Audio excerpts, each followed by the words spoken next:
Fortress of Attitude, Superman issues, or should we say Superboy, Son of Kal-El, issue 16 of the fraudulent John Kent that we're meant to be told to believe is actually Superman, but isn't.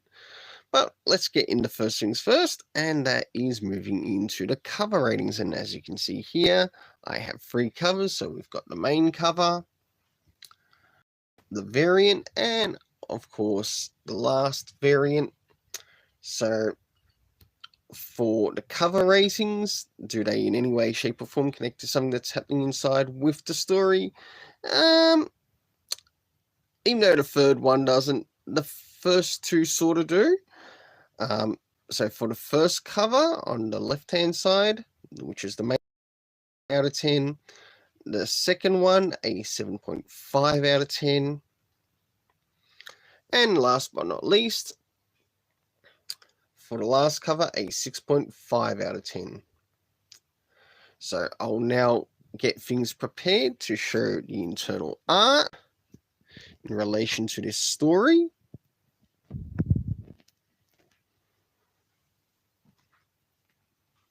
And I'll use the variant to show the internal art around the beginning, middle, and of course the end.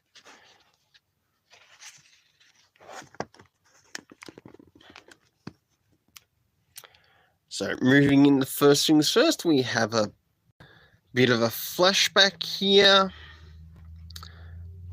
Of course, in this, he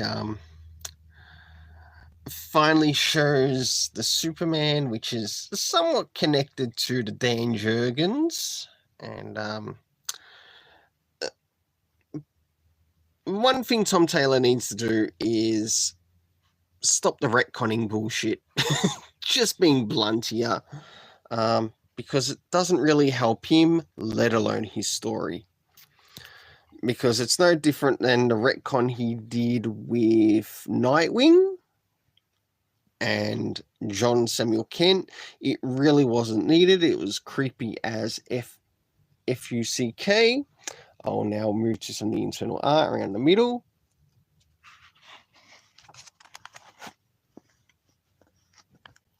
And as we start to move into the art closer to the middle, we've got this John catching up with Crypto. We also get the scene catch up with, of course, Lex Luthor, who's getting buffed there, probably a little bit more buff there than John.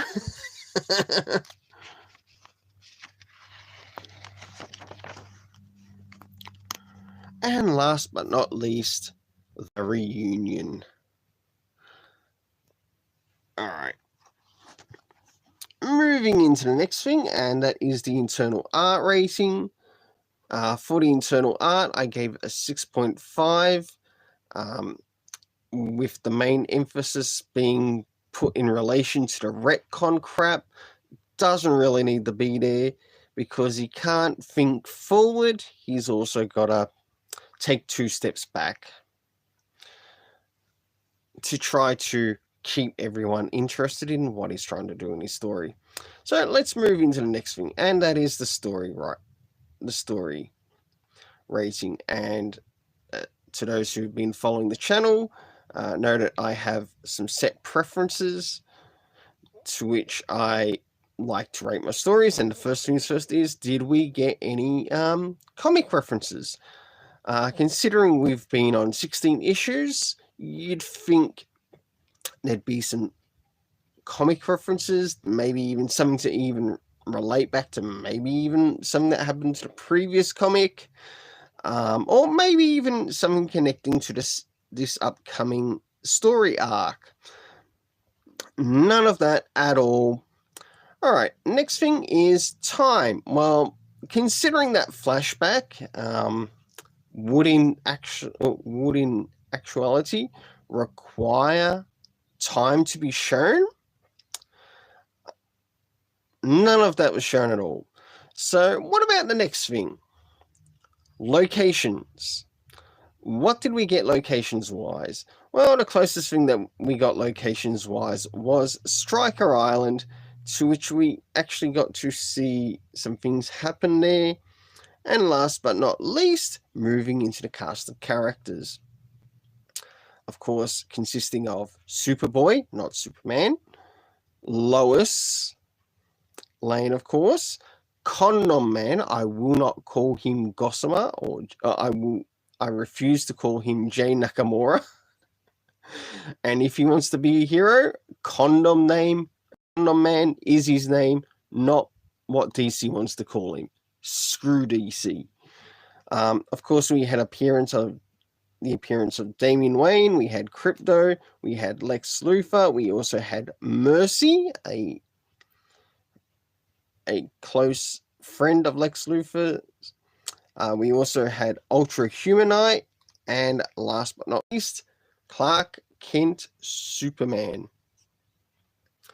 Well, until then, let's keep it colourful.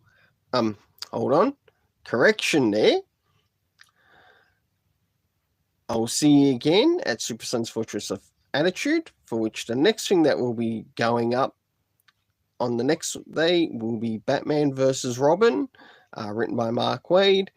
And one thing I got to say about Tom Taylor, he needs to go. He needs to be constantly off DC Comics canon. Go back to indie comics, or better yet, go back to being a clown on the streets of Melbourne streets. And we'll see you again at Super Son's Fortress of Attitude.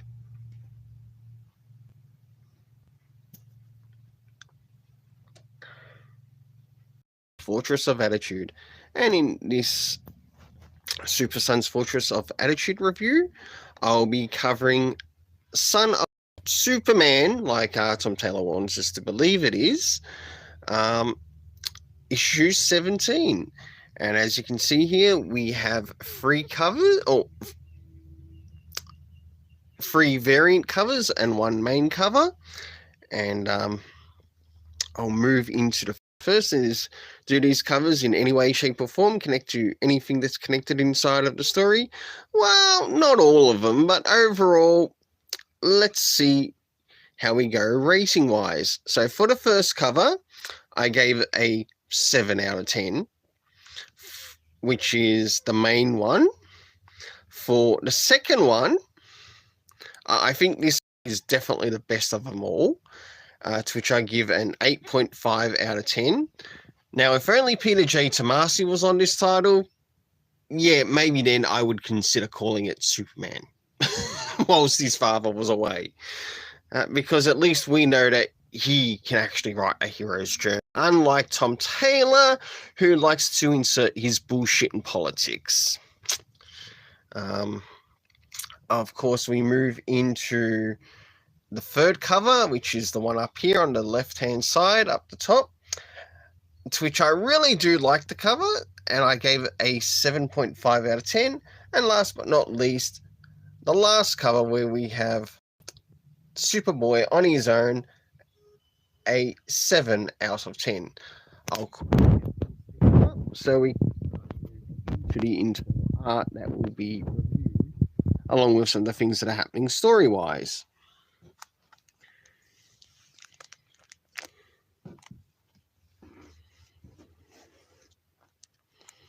So for this, I will use the 90s variant to show the internal art in relation to the story.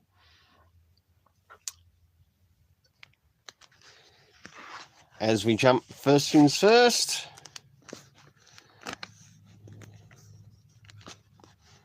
some of the things that happen at the beginning. And in the beginning of this story we have the real Superman, unlike the one that Tom Taylor wants us to believe in, being present and finally there with John, and they're having a bit of a race to one of the planets.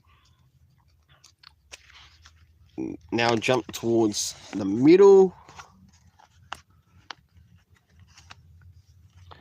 and as we go to see here, John has decided to go and try to do some saving of people in the city, and it seems that during his last turn of events, to which terrible Tom Taylor wrote, we now have a victim to one of his criminal activities. Because this is the imposter John.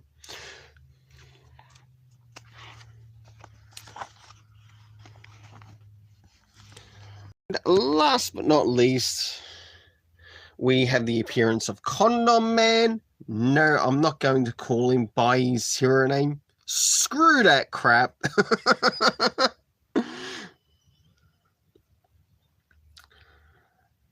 So with that, we have him appear, and of course a talk between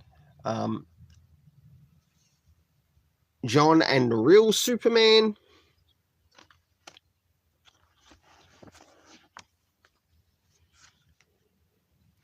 So for the internal art, I gave this a 7 out of 10. Now it's time to move into the story. Now, first things first, did he give us any comic references? You know, because comic references are really good. They tie with the continuity of the story.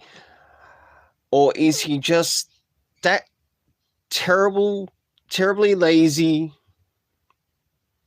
that he forgets them?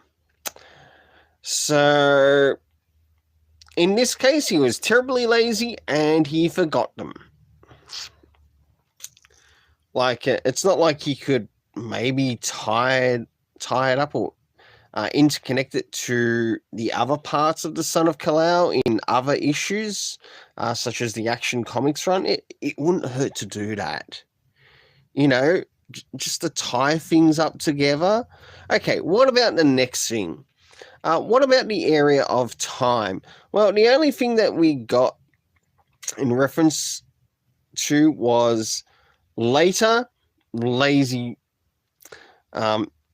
later, I'll call it, because because great storytelling, not in Tom Taylor's case. Like, you could, instead of later, you could probably say 30 minutes later, an hour later, maybe a day later. That would make a little bit more sense to the story. No, not in Tom Taylor's case. Okay, what about locations? Now, the area that later is connected to, I'll soon cover that. Locations, of course, things taking place on Earth. The first was, at the beginning, was a bit of a race to Vega 3. And the first time later was used was when they were in Smallville. A little bit after that, they end up going to Metropolis. And there was no indication as to how long it took to get there. Of course, they ended up... the next time later was used was in the Justice League Infirmary, to which Imposter John was going to get medical attention. And last but not least, LexCorp, to which he was actually catching up with Metallo, by the looks of things. So, moving into the last thing, and that is the cast of characters. First things first, we had the real Superman. Then we had the imposter, whoever this John Kent is, quite likely John Lane Kent, not John Samuel Kent. Then we have Ma and Pa Kent when they made their appearance. Lois Lane, of course. We had Dr. whatever the hell their name is. It's so freaking forgettable. And last but not least, Condom Man, aka Jay Nakamura. So for the overall story rating in this, I gave it a 6.5 out of 10. And we'll see you again at Super Sun's Fortress of Attitude.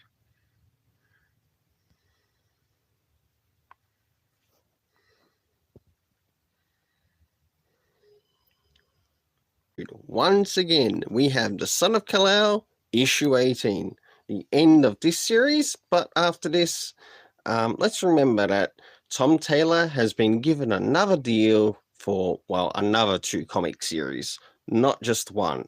Of course, there's the Adventures of Fraudulent Man, the one we see in front of you. And there's another title in the works connected to it.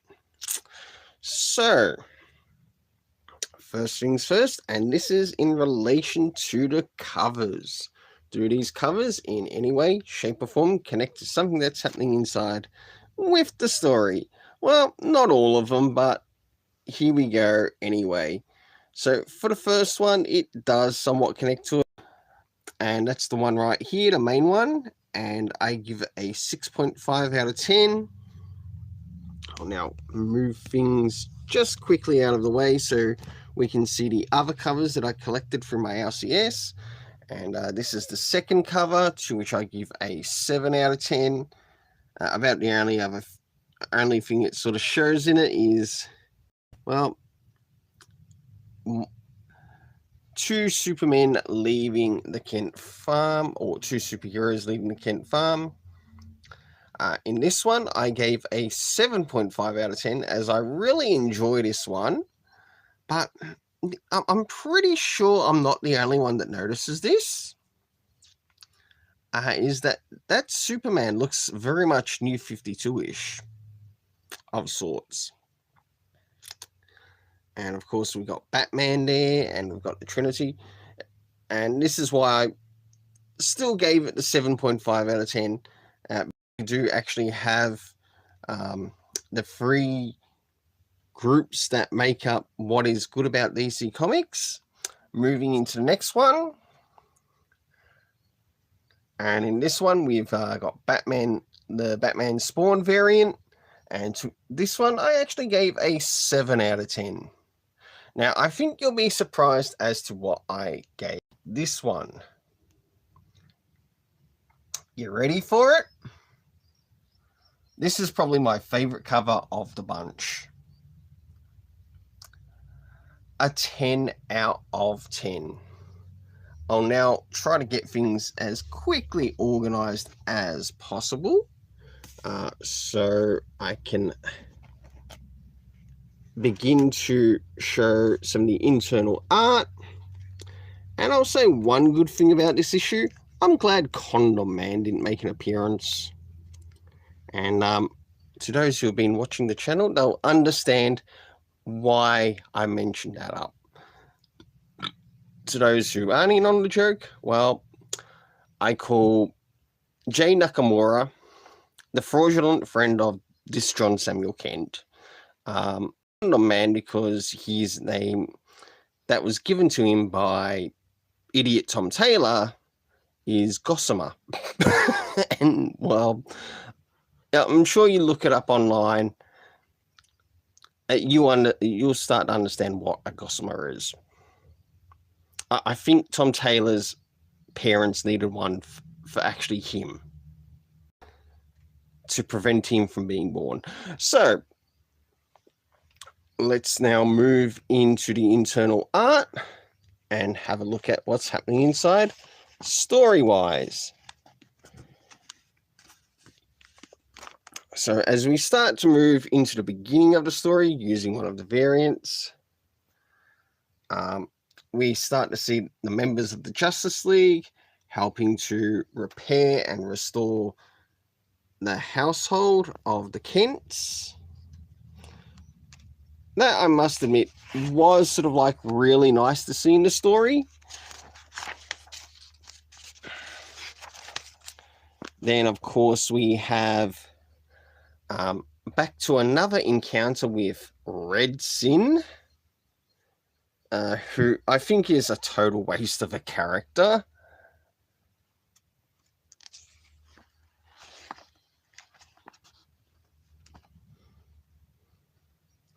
And then, of course, we have what's happening here between Batman, Superman, and, of course, Red Sin.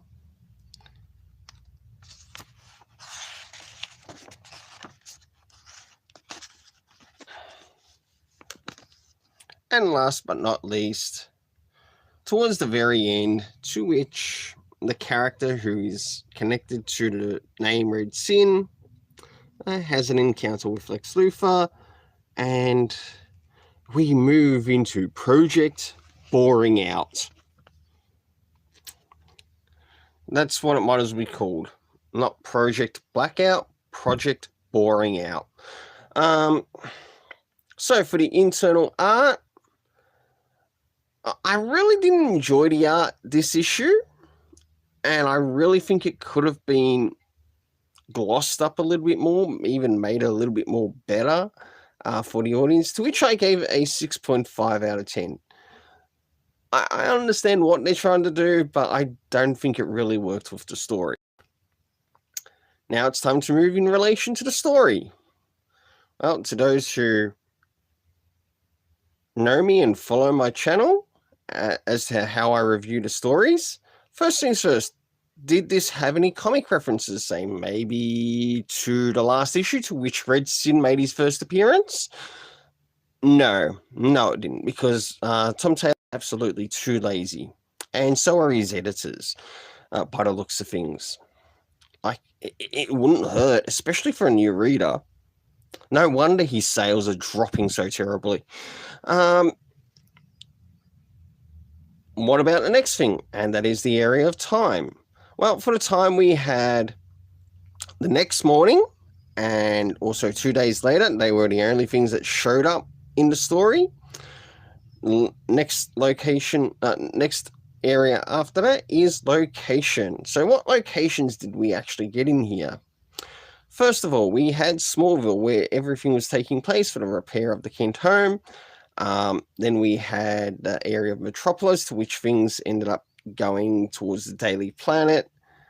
And last but not least, Strikers Island.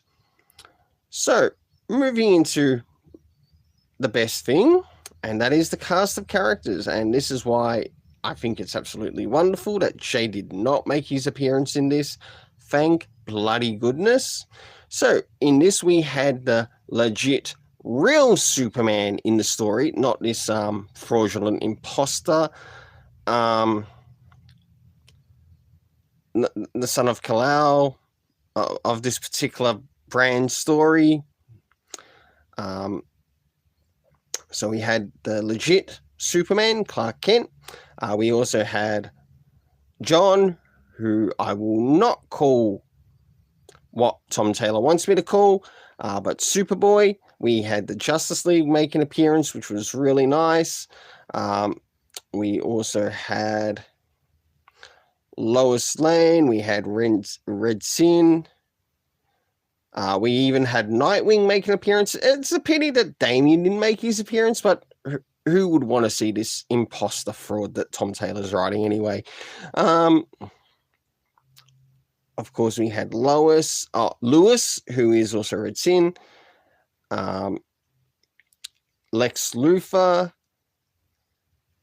And last but not least, Brainiac.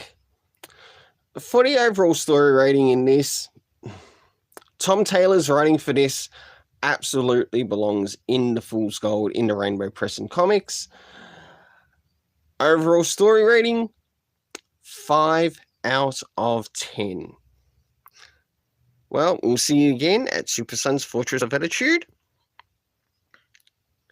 And stay tuned for the next Super Sons related comic coming out, which will be the Batman vs. Robin issue 4.